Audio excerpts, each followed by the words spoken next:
Hinatid ng hangin ang iyong tungkod, Gargan.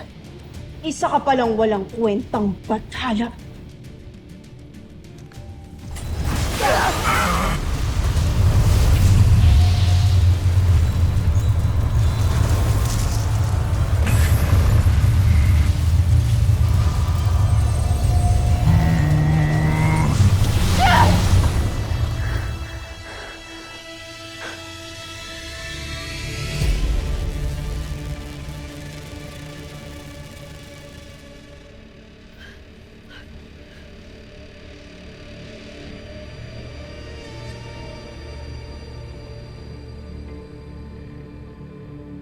Gargan! Narito pa rin siya. Nalalanghap ng hangin ang kanyang paghinga.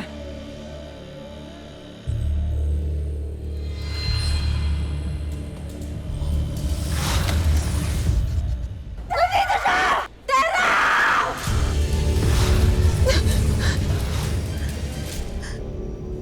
Hindi maaaring mamatay si Terra. Pagkat siya ay itinakda. At hindi maaari mangyari ang iyong sinasabi. Itinakda upang wakasan ang aking hininga. Na hindi niya ginawa sapagkat may maawaing puso ang iyong anak. Ngunit kanyang tinapos ang aking kasamaan. Kaya't maniwala ka, Danaya.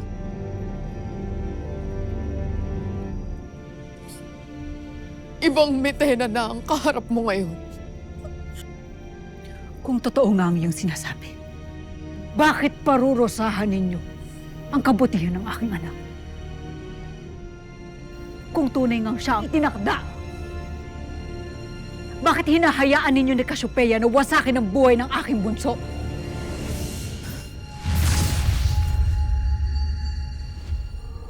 Ang pagkawala ay daan lamang upang maisilang ang isang higit na dakilang kapalaran. Dahil mula sa laman na mapupuno ng pighati, isang bagong biyaya ang darating. Dahil mula sa laman na mapupuno ng pighati, isang bagong biyaya ang darating.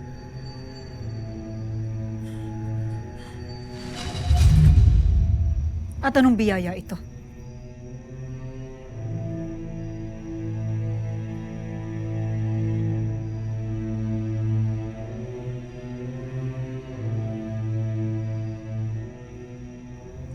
Aking nakita.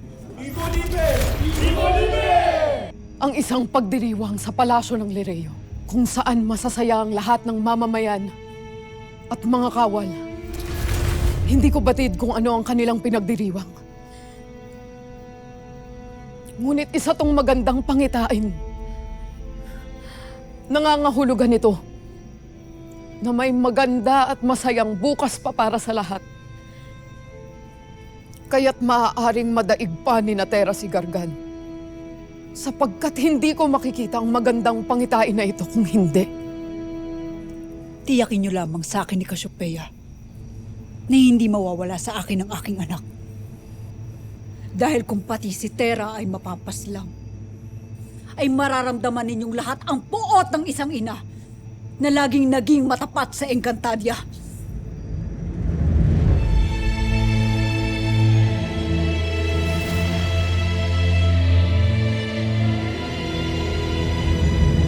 Isa kang taksil ni Tena.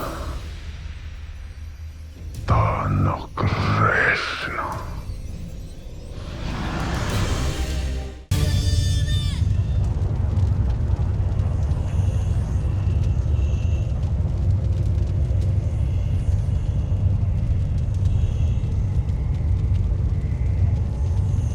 Ito na ba ang simula ng aking pagsubok, Bataluman?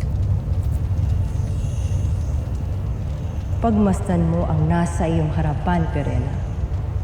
Iyong balikan ang iyong naging buhay sa Encantadia. Lahat kayo. Kayo na sarili ko pang dugo ang nagtaksil sa akin. At ikaw, amihan, tandaan mo, na hindi ako titigil hanggat hindi ko nababawi sa iyo ang lahat ng para sa akin.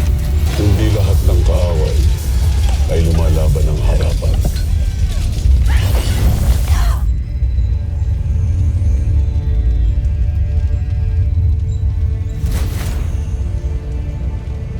Bakit kailangan yung ibalik sa aking alaala ang mga kasumpa-sumpa kong mga nagawa at pinagdaanan? Anong saysay nito sa aking hinihiling sa Bataluman? Aking pinagkakaloob sa'yo ang brilyante ng tubig.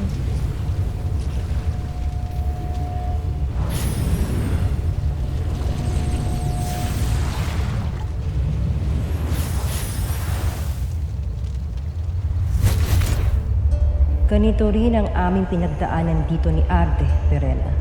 Ipinamukha rin sa amin ang lahat ng mga maling aming nagawa. Ito ang paraan upang maging malinis muli ang iyong diwa. Ang balikan lahat ng iyong maling nagawa. Sapagkat ang bawat pangyayari sa kasalukuyan ay bunga ng ating nagawa sa nakaraan. Kaya, patahin mo ang pinapakita sa iyo, Perela. Ito lamang ang paraan upang lalong luminis ka.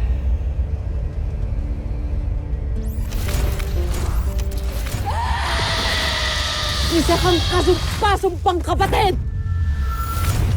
Poltre. Poltre, aking apwe. Huwag mo ako tinatawag na apwe. Hindi ko tinuturing na kapatid ang sanggaya mo. Hindi ba't dinala mo nga sa kamatayan ng aking mag-ama?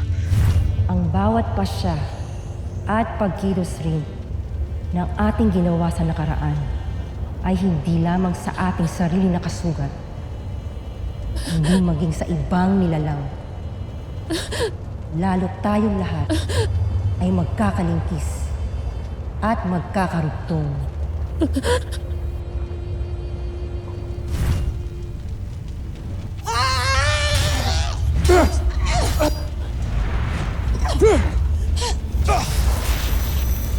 Patawarin mo ko, Emery. Ngunit kung ito lang ang paraan upang matanggal ang lahat ng sumpa ninyo sa lahat ng tumakas dito, ay handa kami harapin ang kahit anong magiging parusa sa amin!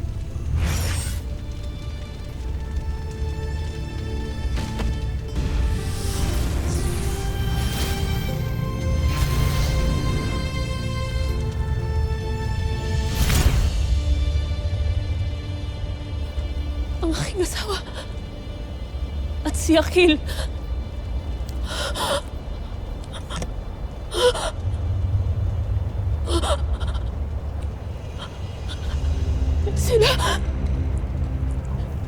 Sila ang pamastang kay Emre.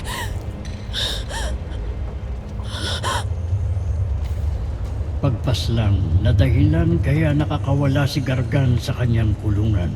Ang itim na bathalang ito ang magdadala ng panibagong kasawian para sa lahat ng mga nilalang. Hindi.